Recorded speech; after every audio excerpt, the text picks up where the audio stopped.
今天我们将采用一个古老、充满争议的投资策略——马丁格尔策略来做回测计算。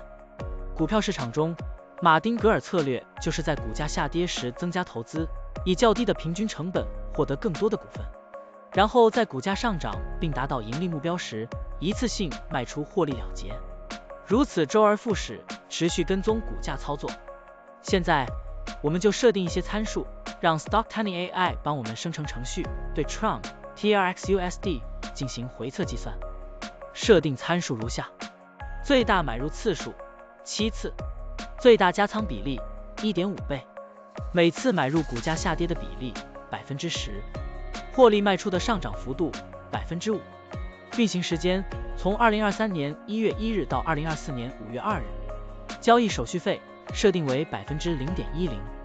好了，按照上面的设定，程序运行的结果是累计交易46次，期末持仓价值10,05206.22元，盈利 5.21%。相比持仓不动，多盈利负 117.87%。可以看到，橙色的持仓价值曲线比股价曲线更平缓。我们换一组参数，再尝试一下。最大买入次数5次，最大加仓比例 1.5 倍，每次买入股价下跌的比例 8%， 获利卖出的上涨幅度 3%， 这样就可以得到新的回测结果。累计交易75次，期末持仓价值114642.08元，盈利 14.64%。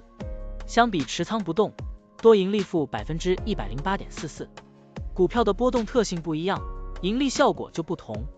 参数设定不同，盈利效果也会不同。怎样找到最优的组合呢？请评论区留言，让 Stocktiny AI 来帮助你。股票调优 AI， 利用 AI 技术赋能您的股票选择与操作。本站内容不构成对任何人的投资建议，您应当基于自己的独立判断做出决策。扫描二维码获取文字稿，欢迎点赞、评论、转发。